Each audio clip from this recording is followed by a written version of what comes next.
पहुंचा दें election breaking में, रिजल्ट ब्रेकिंग में। चुनावी नतीजों के बीच डिप्टी सीएम ने ट्वीट किया है। यूपी से इस वक्त की बड़ी जानकारी आप तक पहुंचा रहे हैं, जहां उन्होंने अपने ट्वीट में एक हैं तो सेफ हैं कहा है। केशव प्रसाद मौर्य का यह ताजा ट्वीट सामने आया है। एक हैं तो सेफ हैं, चुनावी नारे को एक बार फिर दोहराया है केशव प्रसाद मौर्य ने। बड़ी खबर आपको इस लिहाज से बता दें कि उत्तर प्रदेश में 9 सीटों पर हुए उपचुनाव में 2 पर सपा, 7 पर बीजेपी प्लस आगे है। कुछ एक सीटों पर नतीजे घोषित हो चुके हैं। हालांकि कुछ सीटों पर जो मतगणना अभी भी जारी है, उसमें जो लीड है वो कुछ सीटों को छोड़ दे तकरीबन साफ होती नजर आ रही है। यूपी में 9 सीटों में 7 पर बीजेपी प्लस और एसपी 2 सीटों पर है, जिसमें से एक सीट समाजवादी पार्टी जीत चुकी है, जो है कानपुर की सीसामऊ। और इस बीच केशव प्रसाद मौर्य का यह ट्वीट, एक हैं तो सेफ हैं। गौरतलब है कि यह नारा पीएम नरेंद्र मोदी द्वारा दिया गया था। यह नारा उन दिनों सुनाई दिया जब बटेंगे तो कटेगा नारा चल रहा था, और उस वक्त प्रधानमंत्री नरेंद्र मोदी ने एक हैं तो सेफ है कहा था।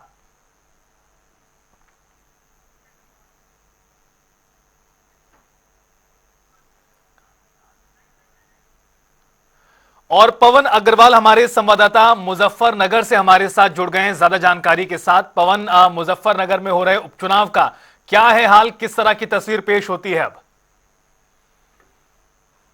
मुजफ्फरनगर में चुनाव जो है मतगणना स्थल पर हम मौजूद है और 15वां राउंड पूरा हो चुका है, जिसमें रालोद प्रत्याशी जो मिथिलेश पाल है वो 18,630 मतों से आगे चल रही है। और लगातार पहले राउंड से ही बैलेट पेपर से ही रालोद प्रत्याशी मिथिलेश पाल ने बढ़त बनाई हुई है, जो निरंतर लगातार 15 राउंड होने के बावजूद भी लगातार उसी कंडीशन पर मौजूद है, 18,630 मतों पर।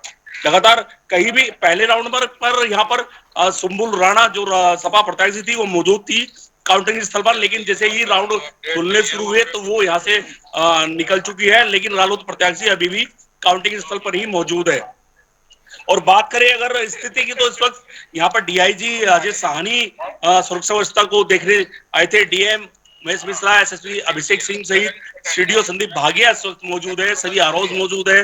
जो जानसठ एसडीएम जो आरओ बने हैं मतदान के, वो इस वक्त मौजूद है। भारी पुलिस फोर्स की सुरक्षा व्यवस्था में ये इस टाइम मतदान जो हुआ था उसकी काउंटिंग पर मतगणना चल रही है। और लगातार आप मेरे पीछे देख सकते हैं ये जो है जहां पर काउंटिंग चल रही है। मेरे पीछे बैरिकेड देख सकते हैं, एसएसपी डीएम सभी अधिकारियों की गाड़ियां यहाँ मौजूद है और सभी लोग अंदर मतगणना स्थल पर मौजूद है।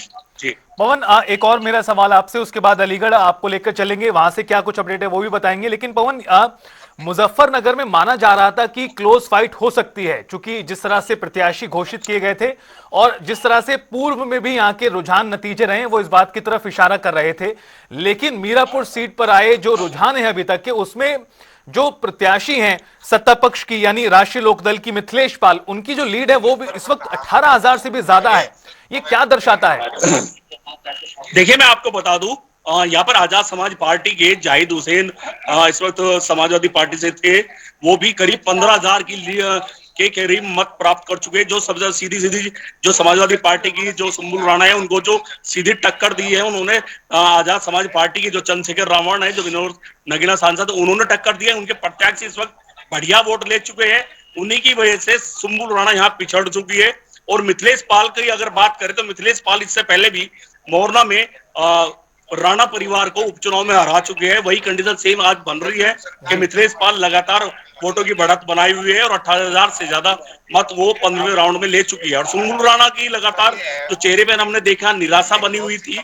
लेकिन वही मिथिलेश पाल की अगर बात करें तो एक सीधे परिवार से आती है और उनको कोई भी और कहीं ना कहीं पवन वो आश्वस्त भी हैं कि ये नतीजे इसी तरह से सामने आएंगे। आप बने रहिए, आपको लेकर चलते हैं प्रयागराज। सैयद मोहम्मद आमिर हमारे संवाददाता वहां से जुड़ चुके हैं और जैडे खान हमारे साथ अलीगढ़ से हैं। सबसे पहले सैयद, आपके पास आते हुए, फूलपुर सीट सुबह से ही रोचक मुकाबला यहां पर है। अभी क्या स्थिति है, कितने राउंड हो चुके हैं और अभी मार्जिन किस तरह का नजर आता है दोनों उम्मीदवारों में? करीब 20 से ज्यादा राउंड काउंटिंग हो चुकी है। और ऐसे में जब ये राउंड काउंटिंग हो रही थी तो बसपा और भाजपा के एजेंट के बीच में विवाद हुआ है और साथ ही यहाँ पर हाथापाई तक हुई है। बता दें तो जैसे कि जिला अधिकारी प्रयागराज का कहना था कि भारतीय जनता पार्टी के जो प्रत्याशी है दीपक पटेल काउंटिंग स्थल पर पहुंचे थे, तो सही वहाँ रोकेंगे आपको, आपकी एजेंटों के आवाज ठीक द्वारा तरीके से नहीं आ पा रही है, उस पे जो दोबारा है कोशिश करेंगे आपसे जुड़ने की। जब तक दोबारा से कनेक्शन आपसे स्थापित करते हैं। ज़ैड खान हमारे संवाददाता अलीगढ़ से हमारे साथ हैं और वहां पर किस तरह की स्थिति है वो भी जान लेते हैं। जी बताएं किस तरह से हाल है अब, चूंकि दोपहर का वक्त हो चुका है, तस्वीर किस तरह से साफ होती नजर आ रही है? जी देखिए कि भाजपा का लगातार शुरू से बढ़त चलती चली आ रही है और इस वक्त 20 राउंड पूरे हो चुके हैं, जिसमें भाजपा के 28,929 वोटों से भाजपा प्रत्याशी आगे चल रहे हैं। वहीं देखा गया है कि लगातार योगी जी ने जो नारे दिए थे, सभाओं लगातार ताबड़तोड़ सभाएं की थी, जिसमें नारा दिया था कि कटोगे और बटोगे, सेफ एक रहोगे और सेफ रहोगे, वो नारा सफल होता नजर आ रहा है। जी लेकिन ज़ैड खान यहां पर यह भी नजर आता है कि जो मार्जिन है वो बहुत ज्यादा है बीजेपी उम्मीदवार का, 30,278 का मार्जिन अभी नजर आ रहा है, जो इलेक्शन कमीशन ऑफ इंडिया के औपचारिक आंकड़े, आधिकारिक आंकड़े हैं। यानी यहां पर मुकाबला कांटे का भी नहीं हो पाया, एक तरफा जीत की तरफ बढ़ते हुए बीजेपी उम्मीदवार, और अभी भी कुछ राउंड की काउंटिंग बाकी है। जी बताया जाता है कि खैर विधानसभा क्षेत्र जो है जाट बाहुल क्षेत्र है। जाट बाहुलों को एक करने के लिए बीजेपी के जो मुख्यमंत्री हैं उन्होंने यही नारा लगाया था कि कटोगे तो बटोगे तो कटोगे, तो वो नारा सफल होता है और जो जाट जो है शायद लगता है कि एक तरफा नजर आ रहा है वोट, तो बीजेपी को पड़ता नजर आया है। और वहीं जो है जो चारू कैन है वो जाट परिवार से ताल्लुकात रखती हैं, लेकिन जाट समाज लगता है कि चारू कैन से बिल्कुल खफा है। जी जी बिल्कुल, आप बने रहिए हमारे साथ। एक बार फिर आपको हमारे संवाददाता पवन अग्रवाल हमारे साथ मुजफ्फर नगर से जुड़े हुए हैं।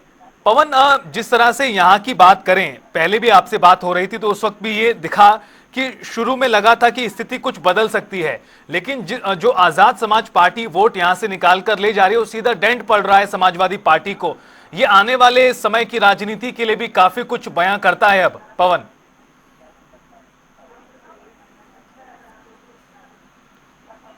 अपने आप में एक बड़ा अहम और बड़ा नाम रखता है मुजफ्फरनगर में, क्योंकि यहाँ 2013 में कुछ राइट्स हुए थे, उसके बाद ही भारतीय जनता पार्टी की सरकार बनी थी और प्रधानमंत्री नरेंद्र मोदी जी यहाँ से पहली बार प्रधानमंत्री बने थे। तो वही असर है उसी क्षेत्र में जहाज मीरापुर उपचुनाव है, जहां से दंगा उस विधानसभा से हुआ था। 2 विधानसभा थी, चाहे वो खतौली चाहे वो मीरापुर, 2 जगह से वो हुआ था। तो वहीं आज वो चुनाव है, उस चुनाव की आज मतगणना चल रही है। तो कहीं ना कहीं वोटरों ने भी अपनी विश्वास, अपना आस्था मिथिलेश पाल पर जताया है।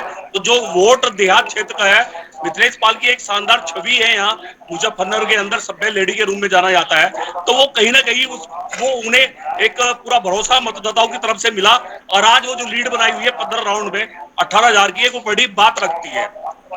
पवन, हालांकि पिछले चुनावों में भी इस सीट पर भारतीय जनता पार्टी की ही जीत हुई थी, अब एक बार फिर बीजेपी यहां से जीत रही है।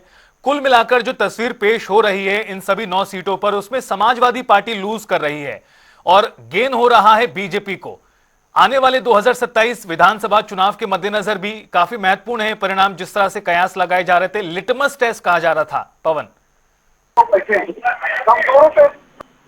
पर इससे पहले रालोद के चंदन चौहान विधायक बने हुए थे, उससे पहले करतार सिंह भड़ाना बने हुए थे जो बीजेपी के थे, लेकिन बीजेपी से उनका मोह भंग हुआ, उन्होंने बीजेपी पार्टी छोड़ दी। तो रालोद से इस टाइम चंदन चौहान विधायक थे, तो वो अब लोकसभा चुनाव लड़े, बिजनौर से सांसद बने।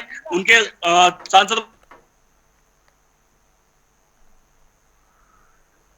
जी छवि थी वो बनाई हुई थी, लेकिन कहीं ना कहीं लेकिन जो उन्हें मिलना चाहिए था वो आजाद समाज पार्टी ने उनका जो खेल है वो बिगाड़ा है। सारी जो वोट है समाजवादी पार्टी को मिलनी चाहिए थी वो आजाद समाज पार्टी ने जो प्रत्याशी होंगे जाए उसने इकट्ठी कर लिया है, जो सीधा सीधा नुकसान समाजवादी पार्टी के सुंदर राणा को हुआ है। बिल्कुल पवन, और कई सीटों पर त्रिकोण मुकाबला भी नजर आ रहा है जिसकी वजह समाजवादी पार्टी को डेंट पहुंचा है। इसी में से एक सीट मझवा सीट है। मझवा सीट को लेकर अभी की स्थिति है, 17 राउंड की काउंटिंग हो गई है। ईसीआई के आंकड़ों के अनुसार 1559 वोट का मार्जिन यहां बीजेपी उम्मीदवार लेकर चल रही है आगे, लेकिन अभी भी कुछ राउंड की काउंटिंग यहां पर बाकी। यहां पर बहुजन समाज पार्टी 17,800 से ज्यादा वोट अभी तक ले जा चुकी है। तो उत्तर प्रदेश में कई सीटों पर जो मुकाबला है वो त्रिकोणीय भी बना है। ये कारण भी है कि हार और जीत के परिणाम बदलते नजर आ रहे हैं। कटहरी की बात करें, कटहरी में 3,361 का मार्जिन है बीजेपी उम्मीदवार धर्मराज निषाद के समर्थन में। दूसरे नंबर पर समाजवादी पार्टी यहां पर है। हालांकि इधर भी अभी कई राउंड की काउंटिंग होना बाकी है। ईसीआई के आंकड़े कहते हैं कि 31 में से 15 राउंड की काउंटिंग यहां पर हो चुकी है और उसमें बीजेपी के प्रत्याशी धर्मराज निषाद आगे हैं। हालांकि इस सीट पर भी काफी देर तक आगे पीछे का जो सिलसिला है अब से कुछ देर पहले तक देखने को मिला था। केदारनाथ की सम्रांत जनता का आभार व्यक्त करता हूं कि उन्होंने भारतीय जनता पार्टी को प्रचंड मतों से विधानसभा सीट को जिताया है। केदारनाथ की जनता प्रबुद्ध जनता है। जिस प्रकार से कांग्रेस ने अलग अलग बयानबाजी करके केदारनाथ की यात्रा को प्रभावित करने का प्रयास किया, विकास को अवरुद्ध करने का प्रयास किया और झूठे विषयों को लेकर जो कांग्रेस जनता के बीच में गई, आज बड़ा तमाचा केदारनाथ की जनता ने कांग्रेस को के ऊपर किया है। और मैं कह सकता हूं कि जो विश्वास केदारनाथ की जनता द्वारा हमारे देश के प्रधानमंत्री जी के प्रति, हमारे प्रदेश के मुख्यमंत्री जी के प्रति और भाजपा संगठन के प्रति विश्वास व्यक्त किया है, वो विश्वास एक नजीर के रूप में है। भविष्य के अंदर उत्तराखंड के अंदर जितने भी चुनाव होंगे भारतीय जनता उन सब चुनाव को इसी प्रकार से जीतेगी। पूरे देश के अंदर जो माहौल देखने में आया है इस चुनाव परिणामों को लेकर, चाहे वो महाराष्ट्र हो, चाहे यूपी हो और चाहे उत्तराखंड हो, तो ये तय हो गया है कि भारतीय जनता पार्टी की जड़ें बहुत गहराई तक हैं, बहुत मजबूत हैं और कांग्रेस धीरे धीरे हाशिए पर जा रही है। केदारनाथ हमारे लिए एक प्रतिष्ठा का चुनाव था, पूरे देश के अंदर एक संदेश देने का चुनाव था और हम उसमें कामयाब रहे और केदारनाथ की जनता ने भारतीय जनता पार्टी पर अपना विश्वास दिखाया।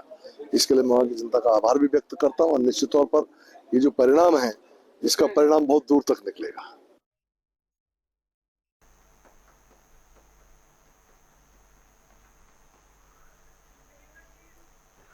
तो आपको बता दें कि उत्तराखंड के नेताओं के बयान आप ये सुन रहे थे। उत्तराखंड में केदारनाथ सीट पर आज बाई इलेक्शन के नतीजे आए हैं और 5,099 वोट के मार्जिन से आशा नौटियाल बीजेपी की उम्मीदवार जीत गई हैं। हालांकि इससे पहले भी ये सीट बीजेपी के पास ही थी, लेकिन इस सीट पर भी इंडिपेंडेंट उम्मीदवार की वजह से मुकाबला त्रिकोणीय हुआ और जो इंडिपेंडेंट उम्मीदवार थे तिरुभवन सिंह, वो 9,266 वोट ले गए। हमारे संवाददाता जयडे खान हमारे साथ जुड़े हुए लगातार अलीगढ़ की खैर सीट को लेकर जानकारी दे रहे हैं। किस तरह से अब उत्साह मनाया जाएगा, जश्न मनाया जाएगा? जयडे खान, क्या तस्वीरें अब पेश होती हुई वहां पर दिखाई दे रही हैं? देखिए, लगातार जो है बढ़त बढ़ाते हुए भाजपा प्रत्याशी के पास बढ़ते हुए भाजपा कार्यकर्ताओं में हर्ष की लहर दौड़ी है और लगातार जो है वो खुशियां मनाते नजर आ रहे हैं। और देखा गया है कि यह मंडी अलीगढ़ धनीपुर मंडी पर जो प्रत्याशियों को खुशी मनाते नजर आ, प्रत्याशी की जीत को लेकर जो समर्थक खुशी मना रहे हैं उसको लेकर काफी उत्साह नजर आ रहा है। वहीं अब 22वां राउंड जो है वो हो चुका है और जिसमें 22वें राउंड में 31,760 वोटों से भारतीय जनता पार्टी प्रत्याशी आगे चले हैं। जी, यानी जयडे खान, कह सकते हैं कि अब यहां पर कोई बहुत बड़ा बदलाव होगा ये तो बिल्कुल भी उम्मीद नहीं है, बल्कि जीत का जो मार्जिन है उसी में परिवर्तन होना, इतनी तो बात साफ हो चुकी है। ये सीट पहले भी बीजेपी के पास थी, एक बार फिर बीजेपी के खाते में जाती हुई दिखाई दे रही है। लेकिन आने वाले समय में 2027 के विधानसभा चुनाव हैं। समाजवादी पार्टी कह रही थी पीडीएफ फॉर्मूला चल चुका है, लोकसभा चुनाव में काम कर गया, अब उन सीटों पर भी समाजवादी पार्टी जीतेगी जहां पर वो हारती रही थी। लेकिन इन बाई इलेक्शन में भी बदलाव नहीं हो पाया, यानी जो समाजवादी पार्टी का पीडीएफ फॉर्मूला था वो यहां पर किसी तरह से कारगर नहीं हुआ। देखिए, हम आपको बता दें खैर विधानसभा में लगातार पीडीएफ को लेकर फार्मूला जो है चलता चला आया और वहीं जो है प्रदर्शन भी किए गए थे भारतीय जनता पार्टी के खिलाफ और वहीं मतदान बहिष्कार भी किया गया था। लेकिन कोई बहिष्कार, कोई प्रदर्शन किसी प्रकार का नहीं चला। लोगों की जो मांगे थी वो मांगे भी अधूरी रह गई हैं और आगे भी लोग उम्मीद जताए हुए हैं कि इस बार जो नए प्रत्याशी से जो नया विधायक बनेगा उससे कुछ उम्मीद जताई जा रही है। जी बिल्कुल, उम्मीदें तमाम लोगों को हैं कि अब बदलाव हुआ है तो बेहतर के लिए होगा। और पवन अग्रवाल हमारे साथ मुजफ्फरनगर से जुड़े हुए हैं, हमारे साथ फूलपुर से हमारे संवाददाता प्रयागराज से सैयद मोहम्मद आमिर भी हैं और जयडे खान हमारे साथ लगातार बने हुए हैं अलीगढ़ से। सैयद, आपके पास आते हुए फूलपुर सीट को लेकर जानकारी दें, लेकिन उससे पहले इस बीच एक खबर कुंदरकी सीट को लेकर। कुंदरकी में बीजेपी की बम्पर जीत हुई है। बड़ी जानकारी, बड़ी खबर आपको बता दें कुंदरकी सीट को लेकर। ये अब नतीजे सामने आ गए हैं, रुझान नतीजों में परिवर्तित हो गए हैं और कुंदरकी में भारतीय जनता पार्टी ने बड़ी जीत हासिल की है। 87,000 से भी ज्यादा वोटों के अंतर से 31 साल बाद जीती है बीजेपी इस सीट पर। बड़ी खबर, बड़ी जानकारी आपको बता दें, कुंदरकी वो सीट है जो समाजवादी पार्टी की थी, लेकिन इस पर कमल खिला है। भारतीय जनता पार्टी ने यहां पर शानदार जीत हासिल की है और जानकारी के अनुसार बम्पर जीत मिली है रामवीर सिंह को। बड़ी खबर, लगातार उत्तर प्रदेश की 9 सीटों के रुझान नतीजों में परिवर्तित हो रहे हैं और यहां पर रामवीर सिंह बीजेपी के जीते हैं। समाजवादी पार्टी के मोहम्मद रिजवान हारे हैं और बड़ी हार उनके नसीब आई है, चूंकि जो इलेक्शन कमीशन ऑफ इंडिया के आंकड़े हैं, हालांकि वो अभी अपडेट नहीं हो पाए, लेकिन उससे पहले जो अभी तक के आंकड़े थे उन्हें काफी कम वोट मिला है तुलनात्मक रूप से। लेकिन दूसरी तरफ बीजेपी के उम्मीदवार रामवीर सिंह की बम्पर जीत हुई है कुंदरकी सीट पर। यह वो सीट है जिसे बीजेपी ने समाजवादी पार्टी के खाते से जीता है, छीना है एक तरह से।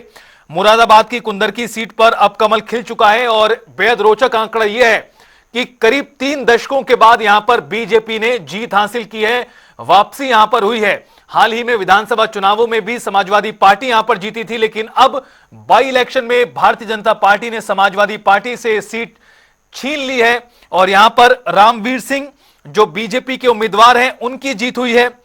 उनके मुकाबले में समाजवादी पार्टी के मोहम्मद रिजवान थे और यहां पर भी आजाद समाज पार्टी समेत अन्य तमाम उम्मीदवार मैदान में थे। लेकिन जो मुख्य मुकाबला था बीजेपी और समाजवादी पार्टी के बीच था, लेकिन वो बिल्कुल भी कामयाब नहीं हो पाया। जो पीडीए का फॉर्मूला अखिलेश यादव लगातार दे रहे थे और अपनी जीती हुई सीट को भी वो गंवा चुके हैं। यानी ये सीधा झटका समाजवादी पार्टी के लिए है। आने वाले दिनों में रणनीति में बदलाव करने के साफ संकेत इन नतीजों के जरिए दिखाई दे रहे हैं। आपको बता दें कि सीसामऊ और करहल ये दो वो सीटें हैं जहां पर समाजवादी पार्टी जीत की तरफ है। सीसामऊ जीत चुकी है, करहल में मान सकते हैं कि जीत निश्चित है। और इसी तरह से सीसामऊ के बाद अब ये कुंदरकी के नतीजे आ गए हैं। खैर में भी आंकड़ा बहुत बड़ा है, मार्जिन फूलपुर में हालांकि मार्जिन कम है, मीरापुर में भी मार्जिन बहुत ज्यादा है। अब ज्यादा परिवर्तन होगा इस टैली में जो 9 और 2 की चल रही है, इसकी उम्मीदें कम है। आपको बता दें कि फूलपुर में एक ऐसी सीट है जहां पर अभी भी मार्जिन काफी कम है, 5 से 6 हजार के बीच में ही बदलाव यहां लगातार बना हुआ है।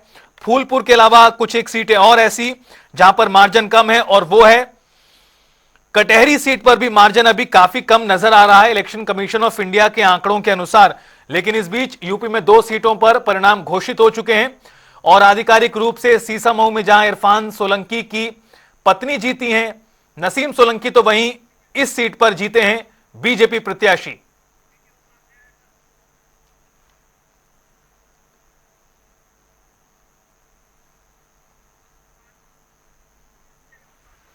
और हमारे साथ ज्यादा बातचीत और चर्चा के लिए यूपी यूके संपादक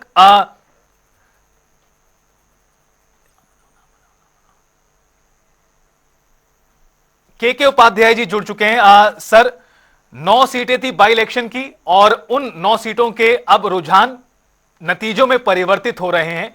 2 सीटों पर तस्वीर साफ है, बाकी पर अभी परिणाम आना बाकी है। किस तरह से देखा जाए अभी तक के रुझानों को, परिणामों को? देखिए, हमें इसको लोकसभा के परिप्रेक्ष्य में देखना पड़ेगा। लोकसभा में जिस तरह के चुनाव परिणाम आए थे, निश्चित रूप से भारतीय जनता पार्टी के लिए वह अच्छे नहीं थे और उसको देख करके लग रहा था कि उपचुनाव में भारतीय जनता पार्टी बहुत अच्छा नहीं कर पाएगी। लेकिन देखने में ये आया कि जब उत्तर प्रदेश में समाजवादी पार्टी और कांग्रेस के सांसद जीत के आने लगे, उसके बाद में कई जगह दंगे हुए, कई जगह इस तरह की घटनाएं हुई। अयोध्या में एक समाजवादी पार्टी के जो नेता थे, उनका एक नाबालिग से रेप का मामला सामने आया। इस तरह की तमाम सारी घटनाएं आने लगी। कई जगह असामाजिक तत्वों ने और इस तरह के चीजें, दुर्घटनाएं सामने आए। उसके बाद से जनता को लगने लगा कि शायद कोई गलती हो रही है। दूसरी बात, जो एक नैरेटिव लोकसभा में चला था, संविधान बदल देंगे, आरक्षण खत्म कर देंगे, बार बार एक ही नैरेटिव नहीं चलता है जनता के बीच में। दूसरी बात, वो नैरेटिव झूठ भी था। अब जनता ये मान समझ चुकी थी। तो इसके बाद में अब जब चुनाव आया तो योगी जी का नारा था बटेंगे तो कटेंगे, और ये काम कर गया। और इसके बाद में आप देख रहे हैं कि आज 9 सीटों पर चुनाव परिणाम से समाजवादी पार्टी केवल उन्हीं 2 सीटों पर आगे है जो उनके परिवार की सीटें मानी जाती हैं। तो इसलिए ये कोई बहुत चौंकाने वाले नहीं, अपेक्षित थे। हाँ, लोकसभा के चुनाव के परिप्रेक्ष्य में अगर देखेंगे तो ये नतीजे चौंकाने वाले हैं, और समाजवादी पार्टी को एक बार फिर से पुनर्विचार करना चाहिए कि क्या उनका पीडीए का नारा काम कर रहा है। मुझे लगता है पीडीए का नारा काम नहीं कर रहा, पिछड़ा वापस भारतीय जनता पार्टी की तरफ है, अल्पसंख्यक एक बार समाजवादी पार्टी के साथ दिखाई दे रहा है, और जो अगले हैं वो तो भारतीय जनता पार्टी के साथ नहीं है। तो कुल मिलाकर के इस जीत को इसी तरीके से देखा जाना चाहिए, जो 9 में से 7 सीटें जो है जिसमें 6 भाजपा आगे है, और एक पे जो उनका अलायंस है रालोद वो आगे चल रही है। तो कुल मिला के इस भारतीय जनता पार्टी के लिए अच्छी खबर है। जी, बहुत बहुत शुक्रिया आपका के उपाध्याय जी, संपादक जनता टीवी उत्तर प्रदेश उत्तराखंड। तो 9 में से 7 सीटों पर बीजेपी प्लस आगे, और समाजवादी पार्टी 2 सीटों पर टैली में भी आगे है, 1 जीत चुकी है।